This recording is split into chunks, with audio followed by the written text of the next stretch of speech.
Hello everyone, welcome you all at Lokesh sir unlimited study zone. Start कर रहे हैं अपना new chapter with the name metal and non metal. बच्चों, chemistry class 10th का chapter number 3 है।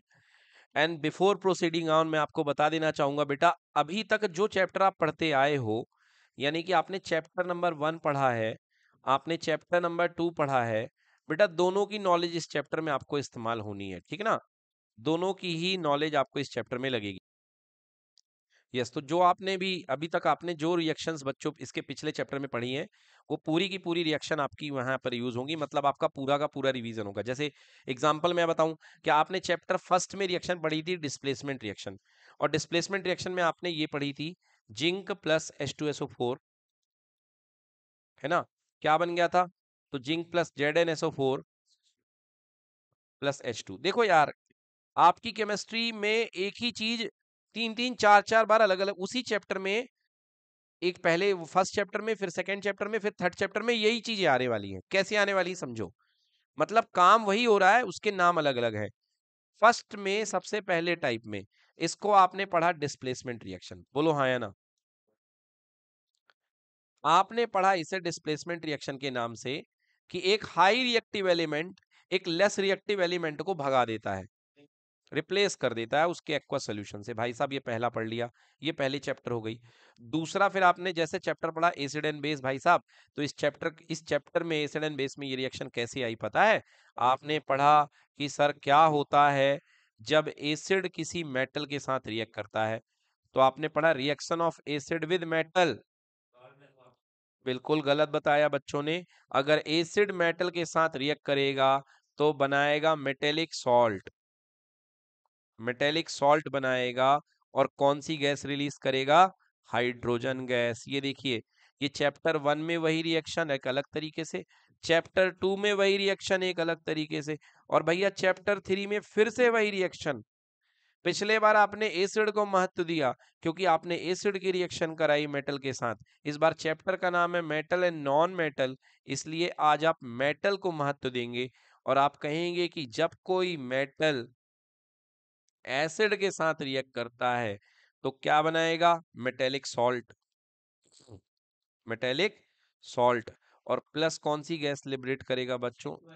H2 gas liberate करेगा। समझ में आ गया? H2 गैस आपकी लिबरेट करेगा। बेटा H2SO4 तो खुद एसिड है ना, एसिड में से लड़ाओगे और एसिड ही निकाल दोगे? ऐसा नहीं। चलो, चलिए तो आइए चैप्टर को स्टार्ट करते हैं। तो अभी तक समझ जाइएगा, पूरी पूरी चैप्टर नंबर 1 2 3 की रिएक्शन आपकी पूरी केमिस्ट्री में रिपीट होती रहती है बार बार। वो मेटल एंड नॉन मेटल, यही चैप्टर नंबर 3 यही चल रहा है भाई। ठीक है, ये चैप्टर नंबर 1 था chemical reaction and equation, chapter number 2 acid and base, और chapter number 3 metal, metal and non metal. तो मैं ये कहूंगा कि आपके चैप्टर नंबर 3 में आपका चैप्टर नंबर 1 और चैप्टर नंबर 2 का रिवीजन थोड़ा सा हो जाएगा। तो चलिए आइए स्टार्ट करते हैं metal and non metal. Yes, introduction की बात करते हैं। देखिए आपके सामने पीरियोडिक टेबल में ये बहुत बड़ा सा ग्रुप दिखाई दे रहा है, इसमें बहुत सारे मेटल भरे हुए हैं, है ना। There are 118 chemical elements known as present. आज तक लगभग 118 केमिकल एलिमेंट पता चल चुके हैं। आपकी पीरियोडिक टेबल में 110 के करीब लिखे रहते हैं, मगर अभी रिसेंट तक में 8 और खोजे जा चुके हैं। तो टोटल 118 एलिमेंट खोजे जा चुके हैं। On the basis of their properties, all element can be divided into two main groups. Yes, अगर सबसे पहले हम बात करें बच्चों, अभी तो डिवीजन बहुत बड़ा बन चुका है, किसी कई तरीके में डिवाइड किया जा चुका है, मगर मेनली जब डिवाइड किया गया पीरियोडिक टेबल में एलिमेंट को, तो दो ग्रुप में डिवाइड किया गया, एक मेटल में और एक नॉन मेटल पे। ये अभी भी मतलब सबसे बड़ा क्लासिफिकेशन है एलिमेंट्स का, कि कुछ मेटल है और कुछ नॉन मेटल पे है। मतलब अगर ऊपरी तरीके से कहा जाए, ऊपरी तरीके से यदि कहा जाए, है ना, जैसे किसी क्लास में स्टूडेंट है, तो ऊपरी तरीके से वो बच्चे आइदर वो गर्ल है या वो बॉय है। समझ में आ गया? फिर इसके बाद अलग है कि ये सेक्स कि मेरिटोरियस है, मतलब मेरिट वाला बच्चा है, ये 70 to 80% वाला, ये 80 to 90% वाला, ये 90 to 100% वाला, वो एक अलग क्लासिफिकेशन है। मगर ऊपरी तरीके से अगर आप बात करोगे एलिमेंट का, तो दो तरीके के क्लासिफिकेशन बनते हैं, एक मेटल और एक नॉन मेटल। ये देखिए भाई, चमचमाती हुई ट्रॉफी, ये सोमो को दी जाएगी, है ना, ये सिल्वर की ट्रॉफी। देन गोल्ड, गोल्ड चाहिए है तो आप वेदांत के पास जाइए। सोना, फिर आयरन नेल्स, इसके लिए आप मेरे पास आइए। ये लोहे की कीलें, ठीक है ना। यस बेटा, तो ये देखिए आयरन नेल्स हो गए। ये सारे किसके एग्जांपल थे बेटा? मेटल के थे। किसके एग्जांपल थे? मेटल के। अब कुछ चीजों को आपको देख के यहाँ मेटल की प्रॉपर्टी पता चल रही हो गई। नंबर वन बताओ, इसका अपीयरेंस क्या है? बहुत शाइनी है, लस्चरस है ना। तो लस्चरस है ना। डक्टाइल बेटा, ये सबसे बड़ा डक्टाइल, मोस्ट डक्टाइल, इससे डक्टाइल हालांकि ज्यादा गोल्ड होता है ये, मगर बहुत ज्यादा डक्टाइल है। गोल्ड तो आप जानते हो भाई, हाईली लस्चरस, ठीक ना। देन आयरन नेल्स क्या होती हैं? कंडक्टर होती हैं, है ना। यस, और नॉन मेटल की बात करते हैं। अब देखिए कुछ नॉन मेटल देख लेते हैं। बेटा ये क्या है? सल्फर है। ये हल्दी नहीं है बेटा, सल्फर है ये, ठीक ना। ये सल्फर है बेटा, ठीक ना। हाँ। देन ये क्या आ गया भाई साहब? ये नॉन मेटल में तो नहीं आएगा, ये तो मेटल है, गलती से दे दिया। ये क्या है बेटा? मेटल है, कॉपर है। ये देखिए कॉपर के कितने बढ़िया पाइप्स हैं, इनमें अभी कोरोजन नहीं हुआ है। हाँ, ये क्या है भाई साहब? कार्बन, कोयला है, तो कोयला भी क्या है? नॉन मेटल, ठीक है ना। देन क्लोरीन गैस, बेटा इस तरीके की गैस देखिए, ये क्लोरीन गैस होती है। और बेटा जितनी भी गैसेस हैं, गैसेस के बारे में ज्यादा जानकारी आपको सौम्य देगा। जितनी भी गैसेस हैं बेटा, ये सब की सब क्या है? Non metal. क्या है? सबकी सब नॉन मेटल, ठीक है ना।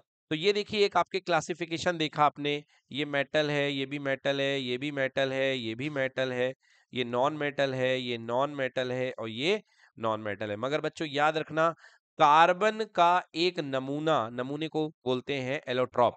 क्या बोलते हैं? एलोट्रॉप। हाँ, सैंपल भी बोलते हैं, मगर यहाँ लैंग्वेज में एलोट्रॉप बोलेंगे। तो कार्बन का एक नमूना जो होता है, कार्बन की प्योरेस्ट फॉर्म का एक सैंपल, जिसको हम लोग बोलते हैं ग्रेफाइट। क्या बोलते हैं बच्चों? ग्रेफाइट। ग्रेफाइट जो है तो नॉन मेटल का बना हुआ, मगर उसके बाद भी एक्सेप्शनल बिहेव करता है। ये इलेक्ट्रिसिटी को कंडक्ट करता है। क्या करता है? इलेक्ट्रिसिटी को कंडक्ट करता है। जैसे यहाँ पे ये इलेक्ट्रिसिटी को फ्लो करेगा, ये इलेक्ट्रिसिटी को फ्लो करेगा, आयरन भी इलेक्ट्रिसिटी को फ्लो करेगा, गोल्ड भी इलेक्ट्रिसिटी को फ्लो करेगा। मगर नॉन मेटल होने के बावजूद ग्रेफाइट भी इलेक्ट्रिसिटी को फ्लो करेगा।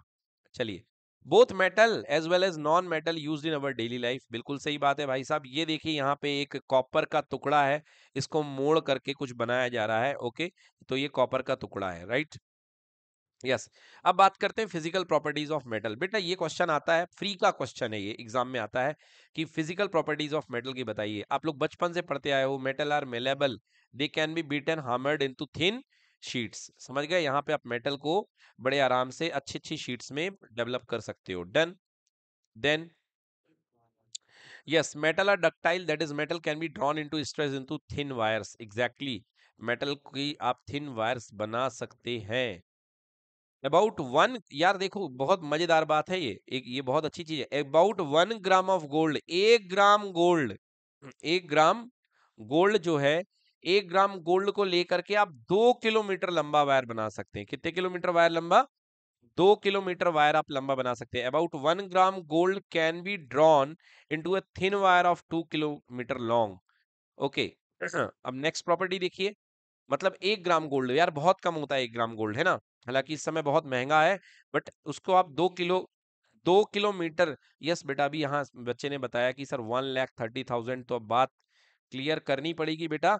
बेटा ये 10 ग्राम का रेट है। कितने ग्राम का रेट है? 10 ग्राम का रेट है ना। तो 10 ग्राम का रेट है, तो अगर आप इसको डिवाइड, जीरो से काट दो बेटा, तो 13,000 रुपए। 1 ग्राम कितने का आएगा? 13,000 रुपए का आएगा भाई साहब, ठीक है ना। So about 1 gram gold can be drawn into thin wire of 2 kilometre long, 2 kilometre लंबा तार बनाया जा सकता है। नेक्स्ट प्रॉपर्टी देखिए, हीटिंग प्रॉपर्टी है भाई साहब। ये एल्यूमिनियम का रॉड है, और आप देखेंगे metal are good conductor of heat. जैसे आप गर्म करेंगे बेटा, ये हीट कन्वे हो करके यहां तक पहुंच जाएगी। बचपन में आप एक्सपेरिमेंट करते थे, सूखा मोम लगा देते थे और गर्म करते थे, और मोम थोड़ी देर में पिघल करके यहां से गल जाता था। Silver is the best conductor of heat. Silver is the best conductor of heat followed by copper. बेटा सबसे बेस्ट कंडक्टर क्या है? सिल्वर। और उसके बाद उसको कौन फॉलो करता है? कॉपर। समझ में आया? तो best conductor of heat is silver, and best conductor of electricity is also silver. Then इसके बाद बात करते हैं, ये देखिए, ये क्या दिख रहा है भाई साहब? ये आपके पास में सिल्वर दिख रहा है। The purest conductor of heat among the metals is lead and mercury. Okay यार, बिल्कुल सिल्वर जैसा दिख रहा है, बट बेटा ये सबसे गंदा कंडक्टर है बेटा, ये लेड है। क्या है ये? लेड है। बेटा मैगी ज्यादा मत खाया करो, मैगी में यही हैवी मेटल होता है जो बाद में आपके रेस्पिरेटरी सिस्टम को ठप कर देगा, बाद में दिक्कत करेगा। हैवी मेटल आपके सॉरी रेस्पिरेटरी नहीं, आपके इसमें चला जाएगा किडनीज वगैरह में और प्रॉब्लम करेगा, ठीक ना। तो मरकरी, मरकरी भी बेटा बहुत हैवी होती है, बहुत पॉइजनस होती है, ठीक है ना। सो ये मरकरी दिख रही है आपको, और ये आपको क्या दिख रहा है, लेड दिख रहा है, क्लियर। इसको हिंदी में बोलते हैं पारा, क्या बोलते हैं, पारा, यस मरकरी हो गई है। नेक्स्ट देखते हैं बच्चों अगला। The cooking utensils and water boilers are usually made up of the copper or aluminium. बेटा जो कुकिंग यूटेंसिल्स होते हैं और वाटर बॉयलर्स होते हैं वो कॉपर के और एल्यूमिनियम के बनाए जाते हैं। क्यों? क्योंकि ये हीट को बड़े जल्दी कन्वे कर देते हैं, बर्तन को गर्म कर देते हैं, समझ में आ गया। तो इसलिए इनके ये बनाए जाते हैं, है ना। अगर आपके पास दो कढ़ाई है, एक एल्यूमिनियम की कढ़ाई है और एक लोहे की कढ़ाई है, दोनों को आपने गैस के ऊपर रखा है, बेटा जल्दी कौन सी कढ़ाई गर्म होगी, एल्यूमिनियम की, और आपकी गैस कम खर्च होगी, ठीक है। यस, ये हो गई बात प्रॉपर्टीज की। आपने ओवरव्यू देख लिया, एक प्रकार से कुछ प्रॉपर्टीज देख ली यहाँ पे, है ना। ये फिजिकल प्रॉपर्टीज ऑफ मेटल्स थी। अब आइए नेक्स्ट टॉपिक पे चलते हैं। अगला टॉपिक है फिजिकल प्रॉपर्टीज ऑफ मेटल। अब इनको हम लाइन बाय लाइन लिखेंगे। Metal are good conductor of heat and electricity.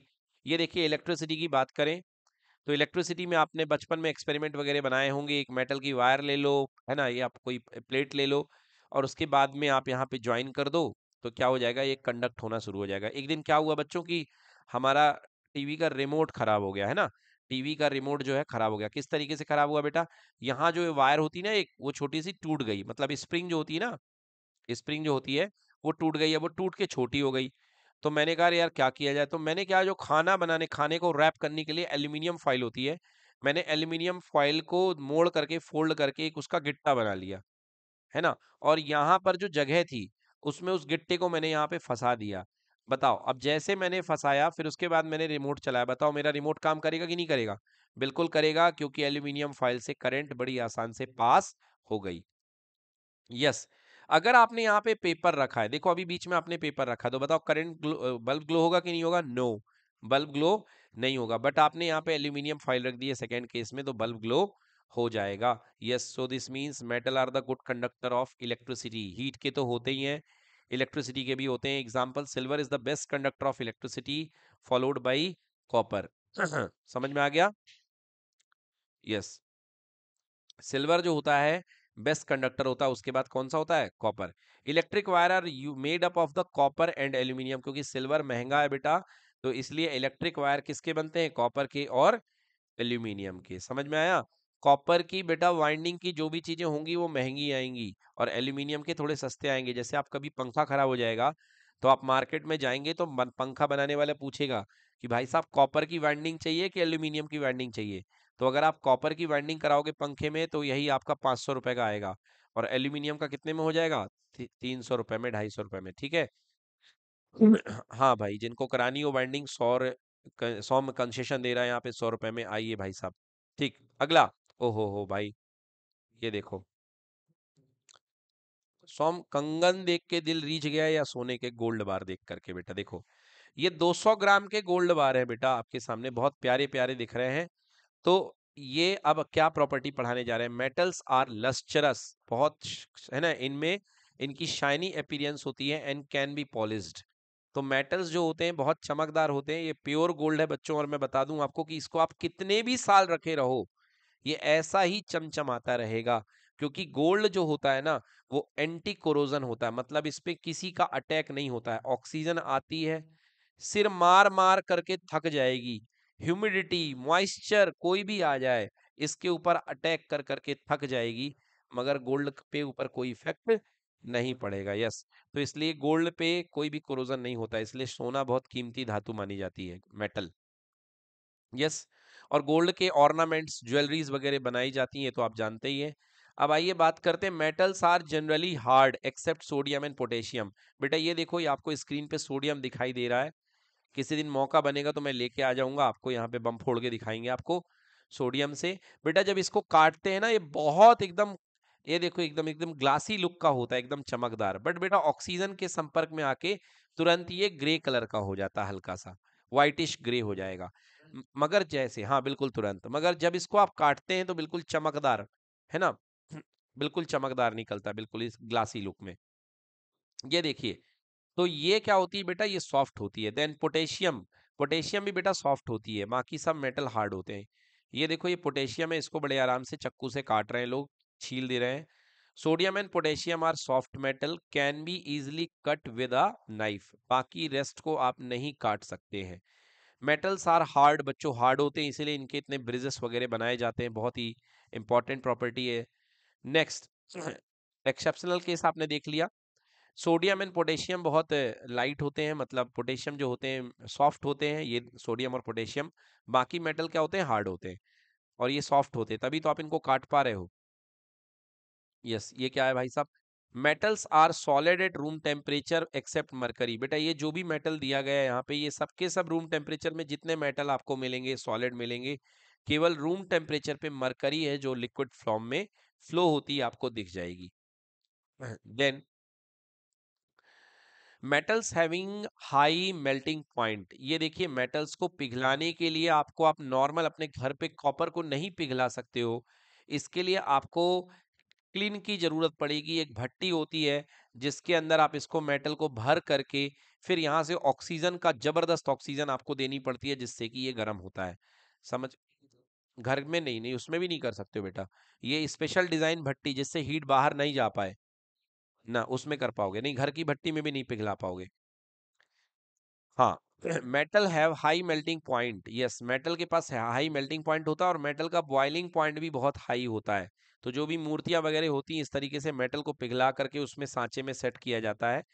Accept sodium and potassium, sodium और पोटेशियम के बेटा मेल्टिंग पॉइंट बहुत लो होते हैं, ये बहुत कमजोर भी होते हैं, और इनके मेल्टिंग पॉइंट और बॉइलिंग पॉइंट बहुत कम होते हैं। ये तो हमने देख लिया। Metal having high density, metal की डेंसिटी बहुत हाई होती है, मतलब ये बहुत हैवी होते हैं, जिनकी डेंसिटी हाई होगी वो बहुत क्या होंगे, हैवी होंगे। Except sodium and potassium, sodium potassium को छोड़ करके बाकी सारे मेटल हाई डेंसिटी के हैं, सोडियम और पोटेशियम लो डेंसिटी का है।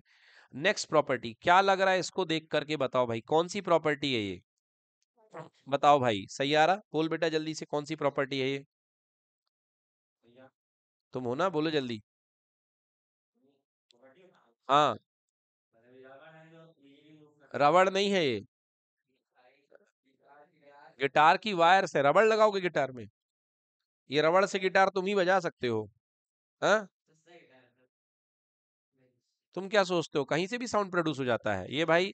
देखिए भैया, ये यहाँ पे जो है, ये मेटल की वायर है ना, तो मेटल की वायर है, अच्छा ये तो बहुत अच्छे से बोलोगे, ये क्या है, हाँ बिल्कुल सही। तो भाई तो यहाँ पे मेटल जो होते हैं सोनोरस होते हैं, मेटल क्या होते हैं, सोनोरस होते हैं। Metal make sound when struck with an object, ठीक है, metals make sound when struck with an object, जब इनको किसी ऑब्जेक्ट से टकराया जाता है तो ये क्या प्रोड्यूस करते हैं, साउंड प्रोड्यूस करते हैं, ठीक है ना। चलिए, अब बात करते हैं properties, physical properties of non metal. भाई मेटल की प्रॉपर्टीज तो आपने देख ली, अब बिल्कुल जस्ट अपोजिट नॉन मेटल की प्रॉपर्टी की बात करते हैं। यस, नॉन मेटल की properties, non metal are neither malleable not ductile, ना ये मेलिएबल होते हैं ना ये डक्टाइल होते हैं। अब इस पेंसिल की लकड़ी को ना तो आप खींच सकते हो, ना तो आप इसकी शीट बना सकते हो, ना तो आप इसका वायर बना सकते हो, so these are neither malleable not ductile.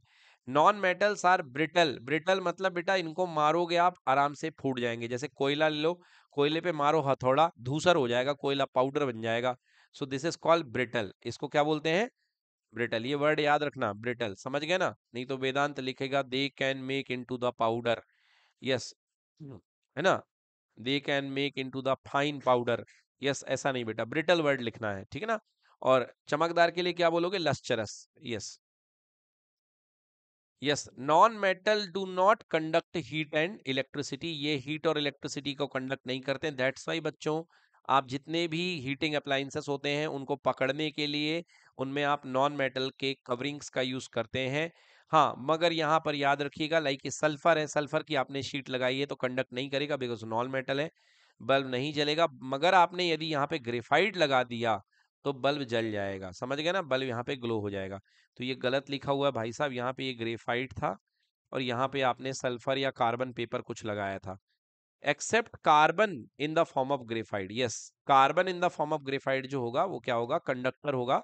बाकी के सब क्या होंगे, कंडक्टर। नेचर दिखाएगा कंडक्टर ही होगा। यस, क्या है, बेटा बंद कर लो, ठीक है ना, नहीं तो ये क्लिप काट के घर में भेज देंगे। प्रिंस मोबाइल बंद करो बेटा। हाँ, सोम बहुत आवाज आ रही तुम्हारी, पूरी डिक्टेट हो रही बेटा, ठीक है ना। चलो देखो बेटा, अगली प्रॉपर्टी पढ़ते हैं। ओके, नेक्स्ट प्रॉपर्टी आ चुकी है, देखिए। यस, नॉन मेटल और नॉन लस्ट्रस। भाई साहब, नॉन मेटल नॉन लस्ट्रस होते हैं, चमकदार नहीं होते, मगर ये भाई साहब एक्सेप्शन है। ये डायमंड जो है ये नॉन मेटल का क्या है, एक्सेप्शन है। मतलब लस्ट्रस होता है, ये नॉन मेटल तो है मगर इसके अंदर जबरदस्त लस्ट्रस प्रॉपर्टी होती है। और उसका कारण है, फिजिक्स में आपने पढ़ा था, TIR, total internal reflection. Light एक बार चली तो जाती है, देन उसके बाद लाइट बेचारी टकराती रहती है हर कॉर्नर से, समझ गए ना। तो लाइट जाती तो अपनी मर्जी से है, मगर बाहर इसकी मर्जी से निकलती है। जब तक लाइट टकराएगी अलग अलग फेसेस से, तब तक ये चमकता रहेगा। ओके, तो नॉन मेटल और नॉन लस्ट्रस। अब ये देखिए, कार्बन, प्योर कार्बन इस तरीके से है, मतलब पाउडर्ड या क्रिस्टल फॉर्म में, और इसका डायमंड है, तो ये लस्ट्रस होता है। देन अगली प्रॉपर्टी, नो एक्सेप्शन है बेटा, है याद रखना है इसको। अगली property, non metal are generally soft. भैया अगर हीरे को छोड़ दो, एक्सेप्शन है हीरा। डायमंड जो होता है, exception carbon in the form of diamond. बेटा ये नेचुरली हार्डेस्ट सब्सटेंस है, मतलब बाई नेचर मिलने वाला सबसे टफ सब्सटेंस है, जो फूटता नहीं है हथौड़े से, समझ गए। बाकी ये देखो भाई साहब, ये कार्बन है, प्योर कार्बन है, इस पे हथौड़ा लगा तो ये भाई साहब टूट गया, फूट गया, पाउडर हो जाएगा, because it is very brittle. और ब्रिटल है मतलब भैया सॉफ्ट होगा, सॉफ्ट होगा मतलब ये कमजोर होगा, वीक होगा, समझ गए। यस, ये क्या होता है, सॉफ्ट होता है। बाकी डायमंड जो होता है क्या होता है, बहुत hard, naturally hard substance. Non metal are not strong, मैंने अभी बताया कि नॉन मेटल स्ट्रॉन्ग नहीं होते, दे आर इजिली ब्रोकन, मगर इसका एक्सेप्शन कौन है, डायमंड। यस, इसका डायमंड एक्सेप्शन है। देन नॉन मेटल में भी सॉलिड, लिक्विड और गैस। देखो बेटा, जितनी भी गैस होती हैं वो सब की सब नॉन मेटल हैं, क्योंकि गैस है। गैस को आप क्या थिन शीट बनाओगे, क्या करंट फ्लो करोगे। जितनी भी गैस है संसार में, वर्ल्ड में, सब नॉन मेटल है। बेटा जितने भी लिक्विड हैं सारे के सारे नॉन मेटल हैं, except mercury, except mercury. Mercury मतलब Hg। मरकरी क्या फ्लो करती है ना, हाँ, मरकरी फ्लो करती, लिक्विड है भाई। और इसके बाद नेक्स्ट जो मेटल होते हैं बच्चों, तो मेटल नॉन मेटल भी होते हैं, वो गलत बोल गया मेरे को, यहाँ पे बोलना था क्या, सॉलिड बोलना था। तो जो सॉलिड होते हैं वो नॉन मेटल भी होते हैं, और सॉलिड जो होते हैं वो मेटल भी होते हैं। मतलब आप समझ सकते हो कि यहाँ पे जो गैस और लिक्विड मिलेंगे वो जनरली आपको नॉन मेटल मिलेंगे। आइए देखते हैं। यस, नॉन मेटल में भी सॉलिड, लिक्विड और gases in the room temperature. Non metal जो होते हैं वो क्या हुआ करते हैं, यस, नॉन मेटल्स में बी सॉलिड, लिक्विड और gases at the room temperature. Yes, example sulphur जो है, जो कि नॉन मेटल है बेटा, इतना प्यारा सा दिख रहा है, ये सल्फर है बेटा, ये नॉन मेटल है, समझ गया, रूम टेम्परेचर पे। ये देखो यहाँ पे ब्रोमीन गैस है बेटा, ब्राउन कलर की, ब्राउनिश से कलर की, ये रूम टेम्परेचर पे लिक्विड स्टेट में होती है, समझ में आ गया। और ये क्लोरीन गैस है, और क्लोरीन गैस किस स्टेट में होती है, गैसेस स्टेट में। मतलब तीनों नॉन मेटल है। नॉन मेटल सॉलिड में भी मिलता है, लिक्विड में मिलता है, और किस में मिलता है, गैस में भी मिलता है। Yes, non metal have comparatively low melting point and boiling point. बेटा जो नॉन मेटल होते हैं उनके मेल्टिंग पॉइंट और बॉइलिंग पॉइंट बहुत कम होते हैं, एक्सेप्ट डायमंड। डायमंड बेटा कई हजारों साल तक जमीन के नीचे दबे रहने पे बनता है ना। और डायमंड को पिघलाने के लिए और खौलाने के लिए भी आपको बहुत हाई मेल्टिंग पॉइंट लगेगा, तो डायमंड इज एक्सेप्शन, है ना। Except diamond which is non metal having high melting point and boiling point. बिल्कुल पिघलता है, सबके सब पिघलते हैं बेटा, ठीक है। For example melting point of sulphur is 115 degree centigrade which is quite low. देखो बेटा ये सल्फर को पिघलाया गया है, ये सल्फर पिघल गया है ना। Melting point of sulphur is 115, बेटा 100 डिग्री वॉट, 100 डिग्री सेंटीग्रेड में हमारा पानी उबल जाता है, 100 डिग्री सेंटीग्रेड में हमारा पानी उबल जाता है, और 115 पे ये पिघल गया है। ये 115 पे सल्फर क्या हो गया है, पिघल गया है। ये देखो इस तरीके से ये पिघल गया सल्फर। यस, अब डायमंड की बात करते हैं। लियो भाई, अभी डायमंड का कोई पूछ रहा था मेल्टिंग पॉइंट, बेटा 3500 डिग्री सेल्सियस फिर डायमंड जो होता है वो पिघल जाएगा। That is very high, that is very high. Non metal always have low density, मैंने बताया था नॉन मेटल हल्के होते हैं, और जो हल्के होंगे उनकी डेंसिटी क्या होगी, लो होगी। डेंसिटी क्या होगी, लो होगी। यस। हम्म, नहीं, देखो इन्होंने पूछा कि सर डायमंड जो है वैसे तो ट्रांसपेरेंट होता है, क्या वो सफेद रहेगा, नहीं बेटा, है ना। पिघलने के बाद बेटा उसका कोई भी कलर हो सकता है। जैसे देखिए यहाँ पर ये मेल्ट होने के बाद ब्लैक कलर में कन्वर्ट हो गया, ब्राउन ब्लैक कलर में। हाँ, तो ऐसे किसी भी कलर में जा सकता है ये।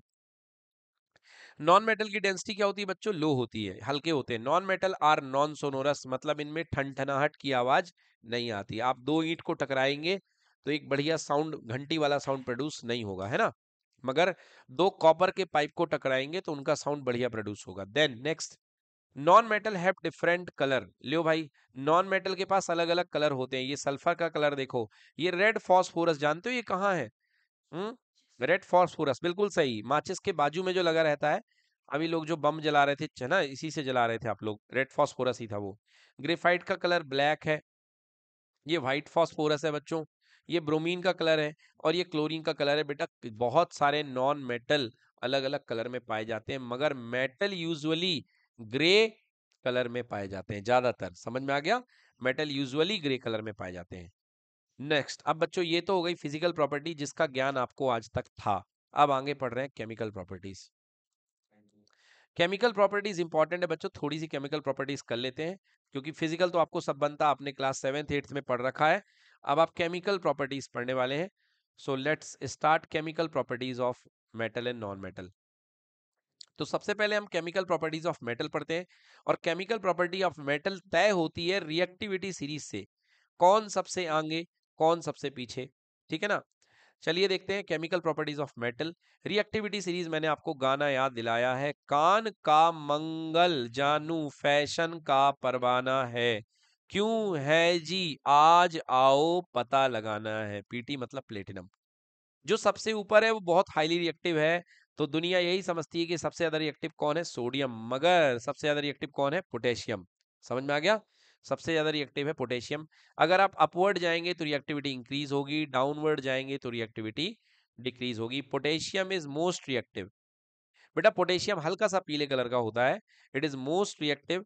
And gold is least reactive. Gold क्या है, लीस्ट रिएक्टिव, है ना, यहाँ पे गोल्ड लिखा है, प्लेटिनम उससे नीचे आ जाएगा। दोनों ही रिएक्ट नहीं करते हैं।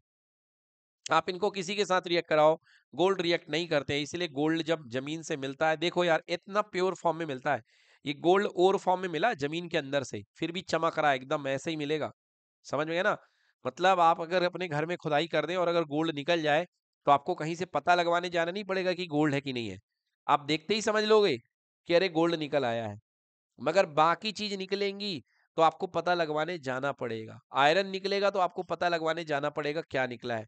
कॉपर पता नहीं लगवाने जाना पड़ेगा। क्यों, सवाल किया क्यों। जवाब ये है कि बेटा जब आपका कॉपर निकलेगा तो कॉपर आपका प्योर नहीं निकलेगा, वो कॉपर सल्फाइड की फॉर्म में निकलेगा। अगर आपका आयरन निकलेगा तो आयरन प्योर फॉर्म में नहीं निकलेगा, वो आयरन ऑक्साइड के साथ मिल करके निकलेगा। और ये बेटा ये जो चीजें ऑक्साइड के फॉर्म में मिलके बनती हैं, इनको हम लोग बोलते हैं ओर्स। क्या बोलते हैं, ओर्स। तो ये प्योर फॉर्म में मिलता है, प्योर फॉर्म को ही बोलते हैं नेटिव, जैसा आया था वैसे, है ना, नेटिव मतलब शुद्ध अवस्था में। मगर बेटा ये और फॉर्म में मिलते हैं। समझ में आ गया, ये और फॉर्म में आपको मिलेंगे। यस, यस, जैसे कैल्शियम, कैल्शियम जो होता है आपको प्योर फॉर्म में नहीं मिलेगा। कैल्शियम आपको जमीन में संगमरमर CaCO3 के रूप में मिलेगा, या चूने के पत्थर के रूप में मिलेगा। यस, नेक्स्ट बात करते हैं। As we move down reactivity decreases, बिल्कुल सही बात है। As we move up, reactivity increases. The arrangement of metal in decreasing order of reactivity in the form of series is called reactivity series of the metal. ये important question है, ये आ चुका exam में। What is called reactivity series? Definition लिखना पड़ता है ना। Yes. तो the arrangement of metal in decreasing order of their reactivity in the form of series is called the reactivity series of the metal. Next, chemical properties of metal, reaction of metal with oxygen. बच्चों अब हम लोग बहुत important zone पे जा रहे हैं, क्योंकि यहीं से क्वेश्चन बनता है। और ये रिएक्शन आप लोग कॉपी में लिखते जाइएगा, साथ ही साथ तो सबसे पहले हम लोग मेटल की प्रॉपर्टी पढ़ रहे हैं। मेटल में हम लोग reaction of metal with oxygen, वैसे तो बता चुका हूं बच्चों, आप लोग को सबको पता होना चाहिए। हाँ बिल्कुल, यस। तो देखिए, अगर मेटल ऑक्सीजन के साथ रिएक्ट करेगा तो क्या बनाएगा बोलो? अरे भैया सीधा सीधा फंडा है, ऑक्साइड बनाएगा, अपना मेटेलिक ऑक्साइड बनाएगा। क्या बनाएगा? Metallic oxide. और मुझे ये तो बता दो कि जो मेटल का ऑक्साइड होता है वो किस फॉर्म में होता है? चलिए तो देखिए, रिएक्टिविटी सीरीज के बाद हम लोग बात कर रहे थे मेटल की रिएक्शन की। तो जैसे मैंने बताया था आपसे, मैं पूछ भी रहा था आपसे कि मेटल जब ऑक्सीजन के साथ रिएक्ट करता है बच्चों, तो बहुत ही सिंपल क्या बनाता है? मेटल का ऑक्साइड। अब मैंने जो पढ़ाया आपको मेटल एंड उसमें एसिड एंड बेस में, मुझे ये बताइए कि मेटल के ऑक्साइड का नेचर क्या होता है? बेसिक होता है कि एसिडिक होता है? कुछ लोग कह रहे हैं एसिडिक, कुछ लोग कह रहे हैं बेसिक। सही जवाब है, मेटल के ऑक्साइड का नेचर बेसिक होता है। क्या होता है मेटल के ऑक्साइड का नेचर? बेसिक। और नॉन मेटल के ऑक्साइड का नेचर क्या होता है? एसिडिक। समझ में आ गया? बहुत बार आपको बताया मेटल का जो ऑक्साइड होता है वो बेसिक नेचर का होता है। आइए सॉल्व करते हैं, देखते हैं क्या रिएक्शन है। सो सबसे पहला इंपॉर्टेंट है बेटा रिएक्शन विद ऑक्सीजन। देखिए क्या होता है reaction with oxygen. Almost all the metals react with oxygen to form metal oxide, but reactivity differs with different metal. भैया सारे के सारे मेटल जो होते हैं वो ऑक्सीजन के साथ भिड़ना पसंद करते हैं। ऑलमोस्ट ऑल, सारे के सारे मेटल अपना ऑक्सीजन बनाते हैं, मगर फर्क है, कोई बहुत जल्दी बनाता है और कोई अरे यार रहन तो दो यार, कहाँ सुबह से उठाने आ गए, क्लास हो जाएगी बाद में, इस तरीके का बिहेवियर। समझ में आ गया? तो कोई मेटल ऑक्सीजन के साथ बहुत तेजी से रिएक्ट करते हैं, लाइक पोटेशियम हो गया, भड़ाक से आग पकड़ लेगा। लाइक सोडियम हो गया, भाई साहब बहुत जल्दी रिएक्ट करेंगे। मगर कुछ होंगे, अरे रहने तो दो। कैल्शियम थोड़ा रुक करके यार, बाद में आना, है ना। गोल्ड, अरे हम तो नहीं करेंगे चाहे जो हो जाए रिएक्शन, बिल्कुल नहीं करना। तो सबकी बेटा रिएक्टिविटी अलग अलग होती है। कॉपर बहुत देर में करता है, आयरन थोड़ा जल्दी करता है बेटा, है ना। तो रिएक्टिविटी देखी जाए तो सबकी आयरन की अलग अलग वेरी करती है। आइए देखते हैं। यस, ये है मेटल प्लस ऑक्सीजन, और मेटल ऑक्सीजन के साथ मिलके क्या बनाता है? Metal oxide. Sodium and potassium being most reactive, मैंने बताया। अरे कहाँ चल रहा है? चलो भाई एकदम तैयार खड़े हैं, ऑक्सीजन से मिलना है, बिल्कुल रेडी एकदम। React with the oxygen at room temperature and form oxide. और ये दोनों सारे के सारे मेटल, सोडियम, ये दोनों बहुत हाईली रिएक्टिव होते हैं। तो ये देखिए पोटेशियम प्लस ऑक्सीजन क्या बन गया? 2K2O, ये बन गया आपका पोटेशियम ऑक्साइड। बच्चों रिएक्शन लिख लो कॉपी में, जल्दी से एग्जाम में आएगी।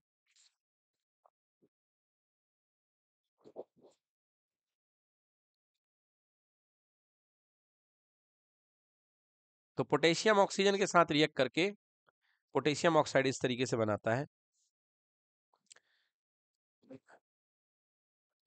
क्लियर? डन।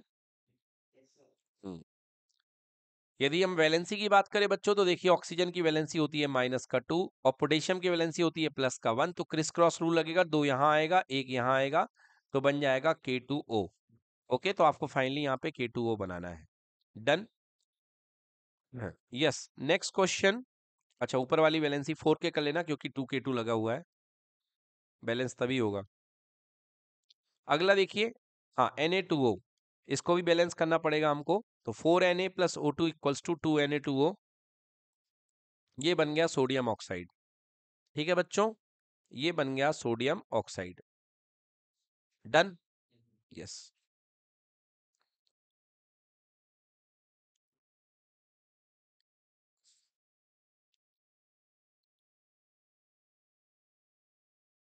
चलिए, मैग्नीशियम डज नॉट। अब देखो भाई, ये जो थे ये बहुत तेजी से रिएक्ट करे हैं, मतलब ये रिएक्शन इतनी तेजी से होती है, आप इसको कह सकते हो हाईली रिएक्टिव। हाईली रिएक्टिव, बेटा हाईली रिएक्टिव से भी ऊपर एक होती है जिसको बोलते हैं वायलेंट। क्या बोलते हैं? वायलेंट, जिसमें धूम धड़ाका हो जाए, मार धाड़ मच जाए, उसको बोलते हैं वायलेंट। यहाँ पे ये रिएक्शन हाईली रिएक्टिव है ना, वायलेंट से नीचे है। अब आ जाओ देखते हैं अगली, थोड़ा और स्लो।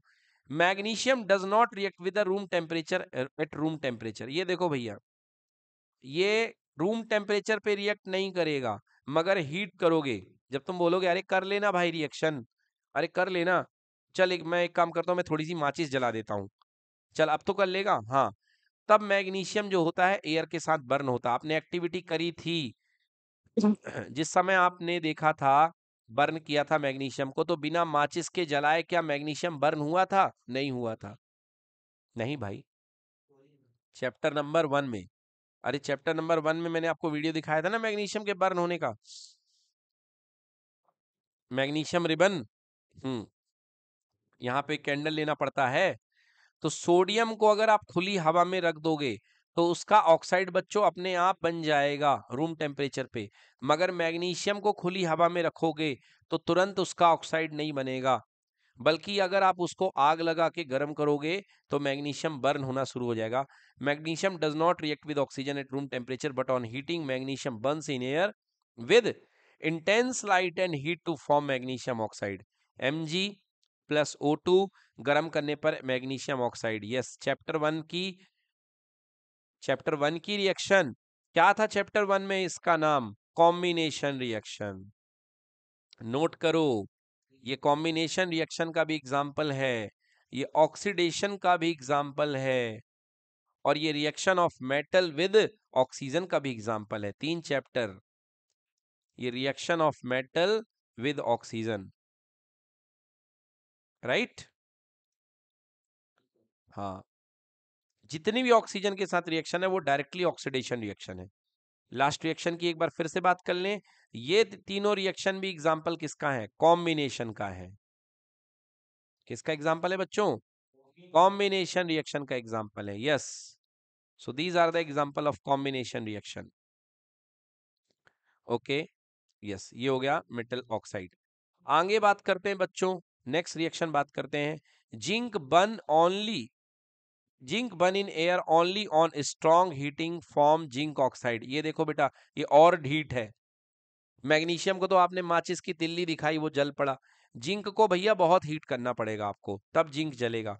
तो जिंक+O2 गर्म करेंगे, देखिए ये जिंक ऑक्साइड बनाएगा, ये ज्यादा हीट लेगा on strong heating, on strong heating. Yes, ठीक है ना। आपको यदि जिंक को जलाना हो तो आप कर सकते हैं, अपने घर में जाइएगा, कोई पेंसिल सेल ले लीजिएगा, बैटरी वाला सेल है ना, और उसके कवर को उधेड़ लीजिएगा। जो उसका आप कवर उधेड़ेंगे वो एक्चुअली जिंक है, और उसको आप फिर गैस के ऊपर रख करके गर्म कर सकते हैं, वो ऑक्सीडाइज हो जाएगा। ये भी कौन सी रिएक्शन है बच्चों? कॉम्बिनेशन। और कौन सी रिएक्शन है? ऑक्सीडेशन। हाँ, और आपने इसमें बहुत सारी हीट दी है, इसलिए ये है एंडोथर्मिक। कौन सी रिएक्शन है? हाँ, एक ही चैप्टर में सारे चैप्टर कवर हो रहे हैं, और reaction of metal with oxygen भी है ये। Yes, iron does not burn even on strong heating, but iron fillings burn vigorously when sprinkled in the flame of burner। बेटा अगर आप आयरन की बात करोगे तो स्ट्रांग हीटिंग पे भी बर्न नहीं होता है। जैसे लोहे की कढ़ाई में सब्जी बनाते हैं तो कढ़ाई तो नहीं जल जाती है, मगर आयरन की फिलिंग्स जो होती हैं वो जल जाती हैं। Iron Fe filings on strong heating form iron oxide. अगर स्ट्रांग हीटिंग में आप आयरन का पाउडर जलाओगे तो आयरन का ऑक्साइड बन जाएगा। ये देखो, ये आयरन का पाउडर लेकर के बर्नर में जलाया जा रहा है। ये देखिए, और इस तरीके से आयरन का पाउडर है, ये जल जाएगा। सबसे पहले बनेगा आयरन के पाउडर से, ये आयरन ले लिया आपने, फर्स्ट बनेगा बेटा गर्म करने पर आपका हम्म हम्म तो पहले आपका बनेगा आयरन का ऑक्साइड FeO, देन उसके बाद में आपका ये देखिए Fe3O4 बन जाएगा। एक मिनट, इसको मैं हटा दूं यहां से। यस, ये देखिए, ये पहले बर्न होना शुरू हुआ, धीरे धीरे एकदम ब्लैक हो जाएगा बच्चों, और ये बन जाएगा आयरन ऑक्साइड। ठीक है ना। तो एक बार देखिए, सबसे पहले क्या बनेगा? फेरिक ऑक्साइड FeO, ये जो ब्राउन कलर का रहेगा। क्लियर हो गया। सबसे पहले क्या बनेगा? फेरस ऑक्साइड, सॉरी फेरिक बोल गया मैं। सबसे पहले बनेगा फेरस ऑक्साइड। तो पहले बनेगा FeO, यानी कि फेरस ऑक्साइड, ऑक्साइड। बेटा फेरस ऑक्साइड किस कलर का रहेगा? ब्राउन कलर का। किस कलर का? ब्राउन कलर का। फिर और गर्म कर दोगे तो Fe2O3 बन जाएगा, जिसको बोलोगे फेरिक ऑक्साइड, मतलब और ज्यादा ऑक्सीजन खा लिया। तो ये किस कलर का बन जाएगा बच्चों? ब्लैक कलर का। किस कलर का बन जाएगा? ब्लैक कलर का। तो पहले ब्राउन कलर का बनेगा, ये आयरन ले लिया आपने, तो फर्स्ट आप इसको गर्म करोगे तो आपका ब्राउन कलर का बनेगा, देन इसके बाद ये ब्लैक कलर का। ये देखिए पहले फेरस ऑक्साइड बना है ब्राउन कलर का, गर्म करने पर कम ऑक्सीजन में, और फिर आपने इसको और गर्म करते गए और गर्म करते गए और गर्म करते गए, तो इस तरीके से इसका कलर चेंज हो जाएगा। कलर चेंज करो भाई। हाँ, तो ये आपका बन गया फाइनली फेरिक ऑक्साइड। अब आइए इससे रिलेटेड रिएक्शन लिखते हैं। देखो भाई, आयरन किस तरीके से ऑक्सीडाइज होता है। Fe प्लस O2 गर्म करने पर Fe3O4, this is called ferric oxide, iron oxide. Note कर लें, ये रिएक्शन है, और ये आपके सिलेबस में बैलेंस करने को भी है यही रिएक्शन, चैप्टर नंबर 1 में। और ये कौन सी रिएक्शन है बच्चों, ये कॉम्बिनेशन है। एग्जैक्टली ये कौन सी रिएक्शन है बेटा युवराज, कॉम्बिनेशन है। दूसरी ये कौन सी रिएक्शन है, ऑक्सीडेशन है।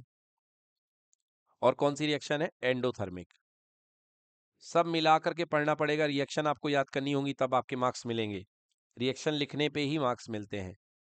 यस, देखेंगे कॉपर इज लीस्ट रिएक्टिव। अब कॉपर का ऑक्सीडेशन देखते हैं बच्चों। Copper is least reactive, it does not burn, ये जलता नहीं है, but on heating the hot metal is coated with A black copper layer of copper oxide. बेटा कॉपर पूरे तरीके से तो नहीं जलेगा, मगर जब आप इसको गर्म करोगे तो इसके ऊपर कॉपर का ऑक्साइड बन जाएगा। हमने चैप्टर नंबर 1 में भी ये रिएक्शन पढ़ी थी, हीटिंग ऑफ कॉपर के नाम से। चलिए आइए देखते हैं किस तरीके से। लास्ट है ये, कॉपर है, कॉपर को आपने ऑक्सीडाइज किया, ऑक्सीजन से मिलाया आपने, ये देखो बन गया कॉपर ऑक्साइड। ठीक है, कॉपर ऑक्साइड किस कलर का होता है बच्चों, ब्लैक कलर का। नोट करिए ये रिएक्शन चैप्टर 1 में भी है भाई, ये रिएक्शन। ये ब्राउन है बेटा कॉपर, और ऑक्सीजन रिएक्ट करा तो ये किस कलर का बन गया बच्चों, ब्लैक कलर का। यार परेशान क्यों हो रहे हो, रिवीजन ही तो करा रहा हूं एक तरीके से। ये देखो ये ब्लैक कलर का हो गया है। तो इतने पोर्शन पे कॉपर की रिएक्शन हुई है, ये ब्लैक कलर का हो गया है। सिमिलरली देखिए एल्यूमिनियम की बात करते हैं, तो एल्यूमिनियम का ऑक्सीजन के साथ रिएक्शन, ये बन गया aluminium oxide Al2O3। Okay, note कर लें ये reaction, Al plus O2 equal to Al2O3। Done. तो ये हमारी रिएक्शंस यहाँ पे ऑक्सीजन के साथ हो जाती हैं। यस, अब थोड़ा सा एक कॉमन कॉमन कॉमन आपने जो देखा, इसको आपने इसको एक इसको कॉमन को सेम बैकग्राउंड पे देख लीजिए। देखिए आप अभी तक आपने क्या देखा बताइए, सबसे जल्दी कौन रिएक्शन करता था, पोटेशियम और सोडियम, ये रूम टेम्परेचर पे। हाँ हाँ, चलो चलो, बिल्कुल हम तो सोच ही रहे थे रिएक्शन करने के लिए। फिर इसके बाद थोड़ा सा हल्का सा माचिस छुआ दीजिए तो मजा आ जाए। तो ये देखिए हीट कर दिया, बोले हाँ है ना, हल्का सा माइल्ड हीट पे, है ना, बिल्कुल तुरंत ये उठ गए। जैसे आपको सुबह से उठाया मम्मी ने, बेटा उठ जाओ, हाँ मम्मी बस आया, उठ गए भैया। अब ये देखिए भाई साहब, ये अपने पार्थ बाबू हैं, सो रहे हैं, है ना, घंटा घड़ियाल बजाइए, कान के नीचे ट्रम्पेट बजाइए, तो भी स्ट्रांग हीटिंग करना पड़ेगा, तब ये उठेंगे। बोलो क्लियर कि नॉट क्लियर। हाँ, एल्यूमिनियम और जिंक को आपको स्ट्रांग हीटिंग करना पड़ेगा। यहां तो आपको चूरन बनाना पड़ेगा आयरन का। क्या बनाना पड़ेगा, चूरन, पाउडर बनाना पड़ेगा। तब देखिए फिलिंग्स, फिलिंग्स यानी कि पाउडर, फिलिंग्स यानी पाउडर, मतलब प्योर फॉर्म में ये पूरा ब्लॉक में रिएक्ट नहीं करेगा, पाउडर बनाएंगे तो ये रिएक्ट करेगा। और कॉपर भी क्या देना पड़ेगा, स्ट्रॉन्ग हीटिंग, कॉपर भी देना पड़ेगा स्ट्रॉन्ग हीटिंग। और हम ये बता दें, ये है नो रिएक्शन। क्या है लास्ट वाला, नो रिएक्शन, सिर्फ पटक दीजिए तो भी रिएक्शन नहीं होगा। क्लियर हो गया। हमारा बच्चा सोना है, सोना, हमारा लड़का खरा सोना है। कैसा सोना है, खरा सोना है। सौम्य की मम्मी कहती हैं हमारा बेटा खरा सोना है सर।